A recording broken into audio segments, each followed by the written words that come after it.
Olá, o Trajetória já está no ar. Em 2023, a Câmara completa 250 anos. Em homenagem a essa data tão importante para o Legislativo, nós estamos conversando com algumas pessoas que presidiram a casa. E o nosso convidado hoje é o ex-vereador Luiz Braz, que já está aqui conosco. Muito prazer em trazer o senhor novamente aqui, tudo bem? Vanessa, é um prazer imenso estar com vocês aqui.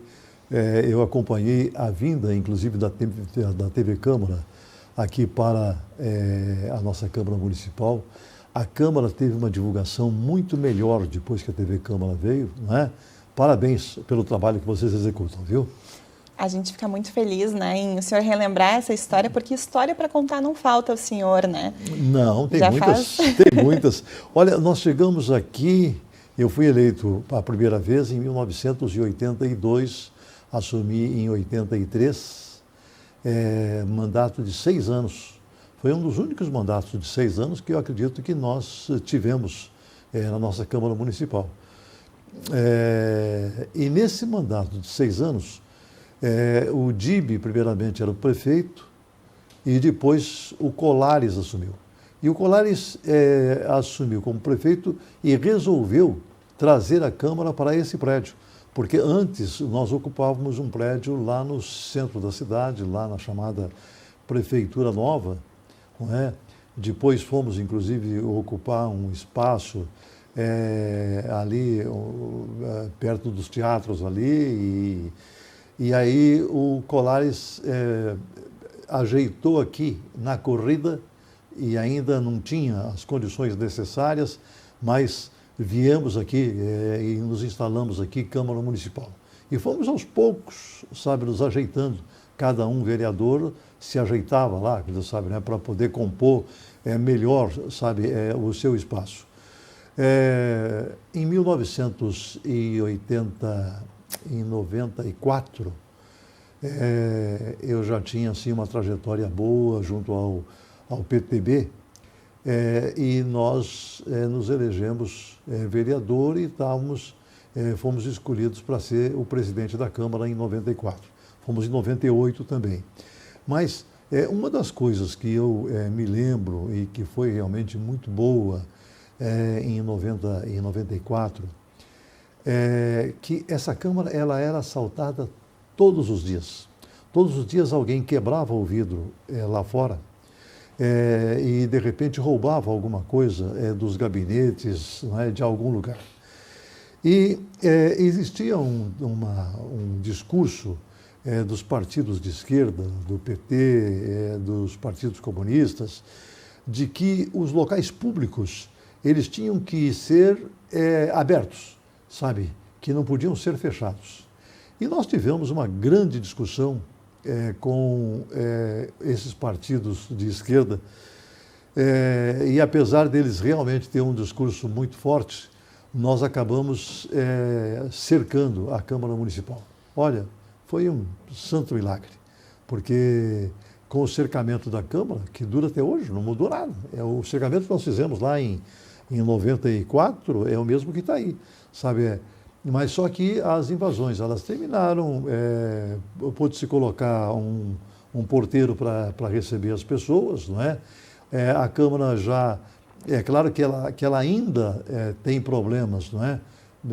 Com relação a assaltos, mas já bem menos do que tinha, sabe, naquela época.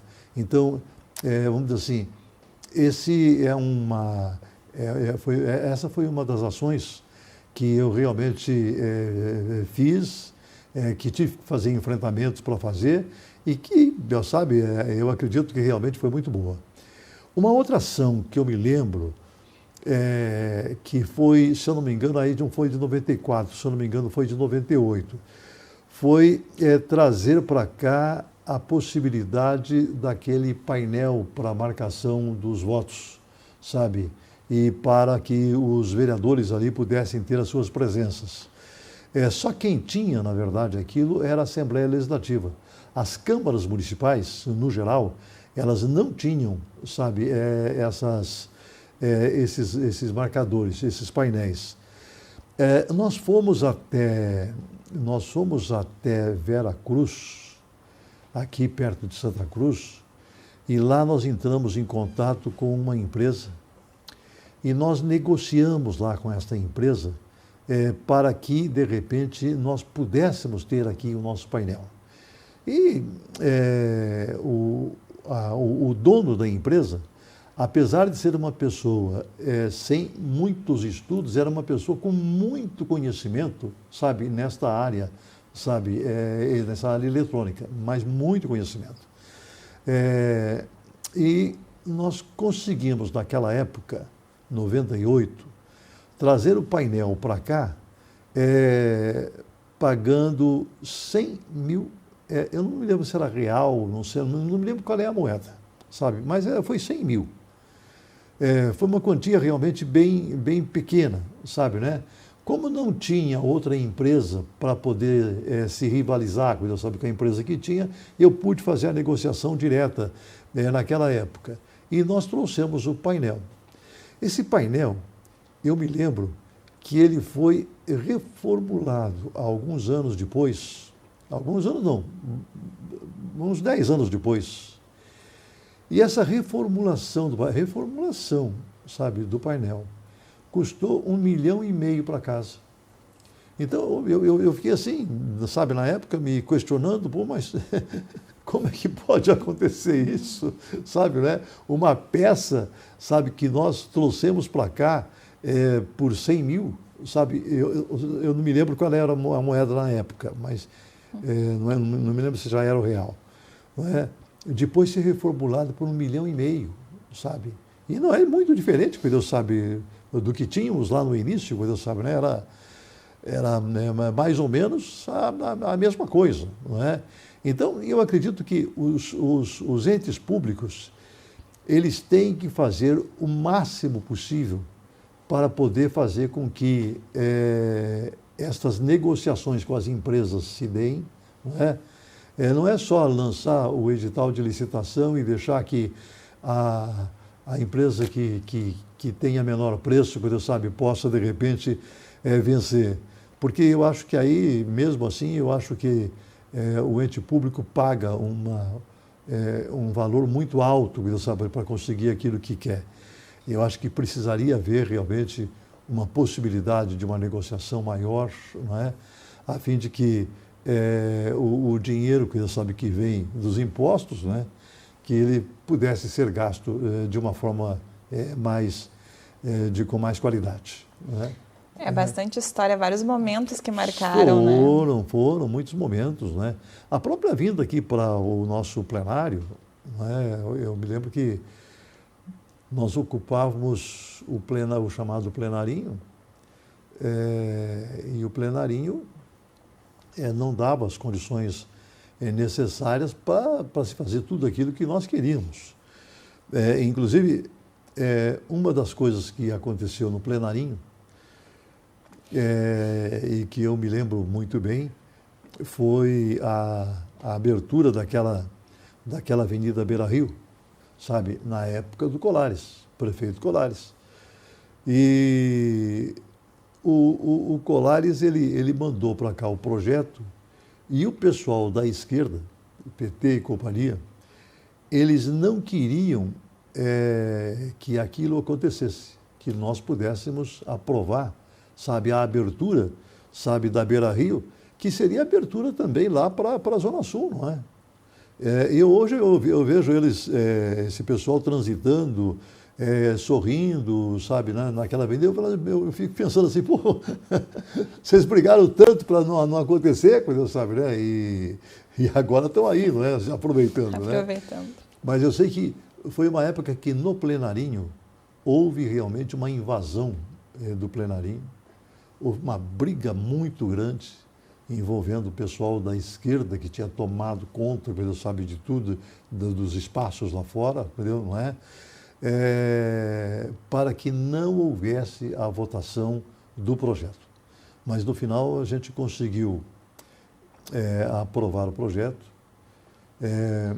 menos uma das coisas que não se conseguiu aprovar era um hotel que estava planejado mais à beira da praia, mais à beira ali da areia ali, né? Porque não podia, sabe, fazer construções. Hoje eu estou vendo que surgem construções, não é? Lá perto do nosso, lá perto do shopping, de um dos shoppings da cidade, me foge o nome, não é? Nós temos lá construções, sabe, na areia, não é? Mas foi a única coisa que não foi, que é mais a abertura para a Zona Sul, o que modificou muito a vida da cidade, principalmente a vida da Zona Sul, não é? Isso aconteceu e foi numa época em que o plenarinho ainda estava sendo usado, mas olha, eu me lembro que foi uma época assim de guerra total, pelo sabe, daquele plenarinho. Aí nós presidimos a Câmara em 98, em 98 também aconteceu a possibilidade de nós estarmos à frente da reforma do plenário, desse plenário Otávio Rocha aqui, para que a gente pudesse, de repente, ocupar a Câmara, não é? E tive a felicidade, realmente, sabe, de poder dialogar, Deus sabe, com os engenheiros, dialogar com as pessoas que estavam, Deus sabe, à frente dos projetos. E também eu acho que foi realmente um dos avanços, dos ganhos, Deus sabe, né? De alguma coisa que é marcante, Deus sabe, em nossa Câmara Municipal. Então, realmente, quando eu começo a contar minhas histórias, sabe, para os meus filhos, para os meus amigos, não é? Aqui na Câmara Municipal, eu tenho realmente muita coisa que me marca aqui na Câmara, não é? E que eu acho que me deixa assim muito feliz, sabe, em ter passado aqui todos os anos pelos quais eu passei. E o senhor, Luiz, o senhor é jornalista, começou como radialista bem cedo, é advogado, né? Sim, eu sou jornalista, mas antes eu vim para cá como radialista. Aí depois eu me formei na PUC, também como jornalista. Mas eu comecei bem cedo, né, no rádio. Com 13 anos de idade, eu estava começando no rádio, numa rádio chamada Rádio Colorado, lá em Ribeirão Preto. Depois eu fui para Piracicaba, na Rádio Educadora de Piracicaba. Depois eu fui para Rádio nas rádios de Barretos, a Rádio Educadora de Barretos, e uma rádio coligadas também lá em Barretos, das emissoras coligadas. Depois fui para Uberlândia, no Triângulo Mineiro, para a Rádio Educadora, lá de Uberlândia. De Uberlândia, uma pessoa me ouviu e gostou de mim. Pela primeira vez alguém me ouve assim e me comenta, quando sabe, né, que gostava, quando sabe da minha participação, do meu programa. E disse que ia arrumar um lugar para mim, sabe, né? E, de repente, me arrumou em Florianópolis, sabe? Eu fui de Uberlândia para Florianópolis, ganhando 7 vezes mais do que eu ganhava, como você sabe, né? E fiquei 5 anos na Rádio Santa Catarina, lá em Florianópolis. Ia ficar lá, mas eu tinha muitos amigos aqui que me chamavam, sabe, aqui para o Rio Grande do Sul, não é? E nós viemos aqui para o Rio Grande do Sul, nós chegamos aqui e o então Dilamar Machado me arrumou, sabe, um espaço na Rádio Farroupilha. Eu chegando na Farroupilha, o espaço que tinha sido me arrumado pelo Dilamar era domingo, toda manhã do domingo. Eu tinha toda manhã do domingo para o meu programa. O superintendente da rede Associadas, ele me ouvindo no domingo, ele foi lá conversar comigo. E falou para mim que ia me levar para o Rio de Janeiro, para que eu pudesse copiar lá o programa do Paulo Lopes, que era o líder de audiência no Rio de Janeiro. E eu fui. Eu nunca tinha viajado de avião na minha vida, sabe? Tudo que eu fazia era de ônibus ou de carro, né? Eu tinha um Fusquinha. E eu fui para o Rio de Janeiro, então, com o doutor Ibanor Tartarotti, uma figura que realmente eu só tenho a agradecer, e nós, inclusive, homenageamos depois ele e a família dele, quando ele morreu, com o nome dele aqui ao lado, do lado da Câmara aqui, não é? Uhum. Mas porque ele foi realmente uma figura extremamente importante, sabe, não é, para mim. Ele me levou para o Rio de Janeiro, eu pude lá assistir os programas do Paulo Lopes, e lá também tinha o Paulo Barbosa, que fazia também uma programação lá na Tupi, e trouxemos, quando chegamos aqui, a Farroupilha estava em processo de falência. Aí me ofereceram um programa à tarde, na Farroupilha, e eu entrei com Farroupilha, o dono da tarde, Luiz Braz, o dono da tarde. Não é? Ficamos um ano na Farroupilha, até que a Caiçara nos ofereceu um programa pela manhã, toda manhã, sabe, que era o Comando Geral, sabe, da Caiçara. Nós conseguimos liderar a audiência em 3 meses que a gente estava ali, conseguimos liderar a audiência, ficamos até 1981. Aí a RBS comprou a Farroupilha, sabe, e me levou para lá para que eu pudesse ser o primeiro apresentador da Farroupilha, quando da compra da RBS, fui eu, sabe. E eu tinha o comando geral e eles queriam que eu colocasse um programa mais ou menos parecido. E eu coloquei lá, então, o Comando Maior, que depois ficou com o Zambiase, porque o Zambiase estava aparecendo no rádio naquela época por aqui, não é? E ele disputava a audiência comigo, como Deus sabe, nas emissoras, em outras emissoras, não é? Mas quem ganhava sempre a disputa era eu, sabe? Competitivo, o senhor já é. Então, eu gosto de competir. Então, nós colocamos o comando maior, nos elegemos em 82, para assumir em 83, e aí a RBS tinha feito um contrato comigo de 2 anos, e resolveu, então, me colocar na Gaúcha, para que eu fizesse um programa pela manhã na Gaúcha, junto com a deputada Dercy Furtado. Nós fizemos um programa na Gaúcha e, enquanto isso, eles traziam o Zambiase, que estava aparecendo muito bem já, Deus sabe, né, com os seus programas. E ele nem trocou o nome do programa, ficou o próprio comando Maior, Deus sabe, né? E como que ele... Aí, meu Deus do céu, né? Com o apoio de toda a RBS, não é? Eu me lembro que em 86, que foi a primeira eleição do Zambiase para deputado estadual, ele fez uma votação de 400 mil votos, coisa sabe, né? Fez voto à beça, coisa sabe, né? Mas porque realmente a força, coisa sabe, que tinha na época a emissora, né?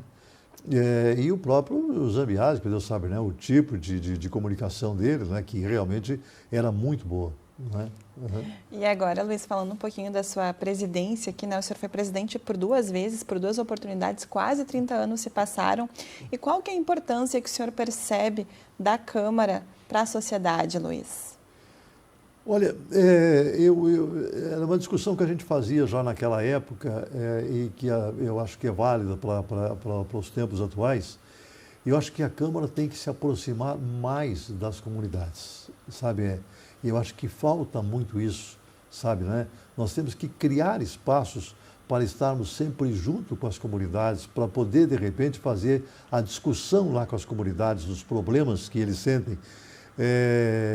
Muito atrapalha isso, sabe? E na época eu criticava muito o tal de orçamento participativo. Porque quando o PT lançou o orçamento participativo, foi exatamente para fazer uma competição com a Câmara. Para poder, de repente, tirar a Câmara de lado, sabe, né? E para poder, de repente, eles entrarem. Não é? O orçamento participativo é mais isso. Mas você pode ver que o pessoal, inclusive hoje eu trabalho, sabe, nessa área do orçamento participativo, orientando comissões temáticas, coisas assim, não é? Mas, se você notar, o orçamento participativo, ele tenta fazer esse trabalho de aproximação com as comunidades. Só que é uma tentativa sem nenhuma representação, sabe? O cidadão se elege com 10 votos, sabe? De repente, para poder fazer parte de um conselho, de ser delegado ou coisas assim, não é? Eu acho que esse lugar devia ser tomado pela Câmara Municipal. Os vereadores que têm bastante representação, não é? Que conhecem, Deus sabe, a sua região como ninguém, eles deveriam tentar fazer com que a Câmara Municipal, sem as disputas, sabe, que surgem sempre, né? Porque aí eu acho que não é um terreno de disputa, eu acho que é um terreno de procurar chegar perto das comunidades e tentar fazer o melhor pelas comunidades, sabe? Não é? E se pode fazer muito pelas comunidades. Olha, hoje, cada vereador aqui, ele tem aqui uma verba que ele possa dispor, ele sabe, de repente, para aplicar aqui e ali, não é? E eu acho que ele deveria utilizar isso, sabe, né? De uma forma não política, sabe, né? Não, isso daqui vai me dar voto, mas de uma forma realmente a fazer com que aquela região pudesse realmente ganhar alguma coisa. Talvez isso pudesse ser feito com o somatório, sabe, de alguns vereadores, não é, daquela região, não é? Mas eu acho que é o principal, sabe, né? É a aproximação, é tanto trazer as comunidades aqui para dentro, sabe, como também a Câmara Municipal como um todo ir lá para fora e de repente se apresentar, não é? Eu que represento vocês aqui, entendeu? Não é? É o papel do vereador, né? É o papel do vereador. Mas, Luiz, o nosso programa quase chegando ao final, o tempo passou tão rápido, né? Porque tem muita coisa para contar. Eu estava começando agora. Mas eu quero que o senhor deixe seu recado para quem nos assiste. Com certeza teremos outras oportunidades também, porque é uma história que merece ser contada para quem não assistiu ainda, para quem não viu, né?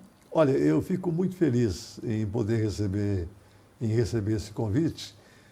Eu queria muito, sabe, falar alguma coisa nesses 250 anos, sabe, de Porto Alegre, né? É uma data realmente histórica, não é? E uma data fantástica, sabe, que envolve a Câmara Municipal. Esse trabalho que vocês executam aqui dentro, sabe, que é realmente primordial, sabe, né? Vocês fazem um trabalho muito bom aqui, de divulgação das coisas da Câmara Municipal, e eu acho que, de repente, a união desses esforços todos faz com que, quem sabe, a nossa Porto Alegre se constitua numa Porto Alegre melhor, não é? Ali adiante, tá? Eu quero, Vanessa, dizer muito obrigado, sabe, não é? A você, a Daiane, sabe? Daiana, né? nossa produtora. A Daiana, que é a produtora, a todo esse pessoal aqui, que Deus sabe também da técnica, que Deus não é? E dizer que eu realmente estou num lugar que eu amo estar, que é exatamente esse terreno da comunicação. Eu gosto muito desse terreno da comunicação, porque essa foi sempre a minha vida. Eu me formei advogado, depois fiz uma pós-graduação em tributário, também em outras áreas, que eu sabe, também tentei também estudar um pouco mais, mas o que eu gosto mesmo é de comunicação, sabe, não é? Aqui está realmente a possibilidade de nós melhorarmos a vida das pessoas. A gente fica muito feliz com todo esse reconhecimento, Luiz. É um prazer poder ouvir sua história e compartilhar ela com quem está nos assistindo. Obrigada mais uma vez. Obrigado, obrigado. Então, esse foi o ex-vereador Luiz Braz. O Trajetórias de hoje fica por aqui, mas você pode rever esse e outros programas da série nas nossas redes sociais e também no nosso canal no YouTube. Muito obrigada pela sua companhia. A gente volta na próxima semana com novas trajetórias para você. Até lá!